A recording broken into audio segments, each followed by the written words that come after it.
Sports Flash TV na may dati. Ito ay lagi kang panalo, bakbakan na sigurado, mga balitang Gibbons, gustong patahimikin si Casimero at Pierce, grabing banat kay Casimero. Pag-usapan natin yan mga ka-flash. Pero bago ang lahat, huwag kakalimutang i-like, mag-subscribe at hit ang notification bell para updated ka sa mga bidyong katulad nito.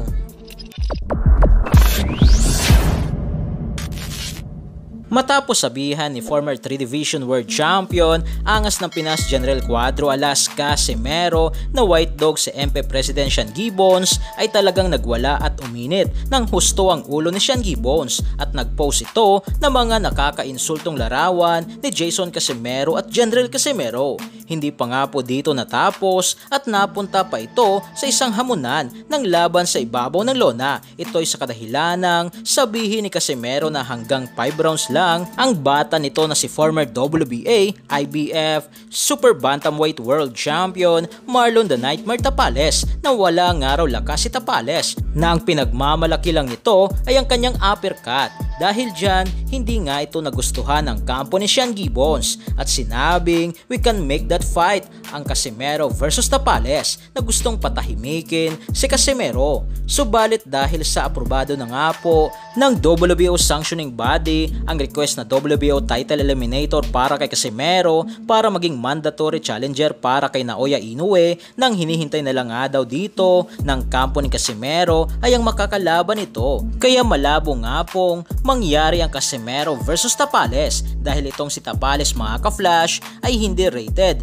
o wala sa ranking ng WBO na ang dapat na makakalaban ni Casimero ayon sa WBO ay rated boxer sa nasabing sanctioning body. Mapapansin nga po dito mga ka-flash sa WBO ranking na number 1 si Sam Goodman, subalit ito nga po ay mandatory challenger na sa IBF kaya malabong mangyari ang Casimero versus Sam Goodman. Sunod nga po dito ay si Luis Pantera Neri, pero ito nga po ay mandatory challenger na rin kay Naoya Inoue sa WBC kaya may malaking posibilidad dito na makakalaban ni Casimero ay si Teji Duhaney. Subalit kung ayaw din itapat ni Sean Gibbons ay mapipilitan ang kampo ni Casimero ng ibang makakalaban na yan nga ay kontra kay Karhamis Martin, Rais Alem, Muhammad Sheikhoub, Liam Davis at Elijah Pierce. Na pagdating nga po mga ka-flash kay Elijah Pierce ay hawak na rin ito ni Brendan Gibbons at ni Sean Gibbons. Subalit sa mga post nito sa Twitter account ay grabe din ang mga banat nito kay Casimero na ayon sa kanya the hunt continues o ang susunod nga raw na kanyang hahantingin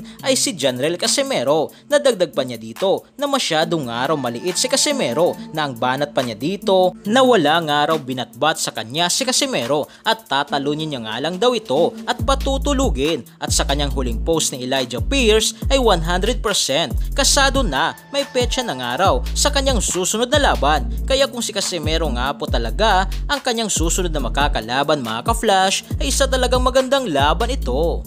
So yan lang para sa ating balitang boxing. Ano ba ang masasabi nyo tungkol dito? Para sa inyong komento at reaksyon ay komento nyo na sa baba.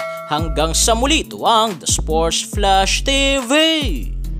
Flash TV na may dati. Ito ay lagi kang panalo, bakbakan na sigurado, mga balitang boxing. Ito laging bago, balitang boxing, laban na kasado. Di papahuli pagdating sa bakbakan, mga pambato na patuloy ang laban. Sasaliksikin ang bawat babalita, talagang diin, bawal ang mahina sa loob ng ring. Merong pambihira, mga kamao na nagiging bida.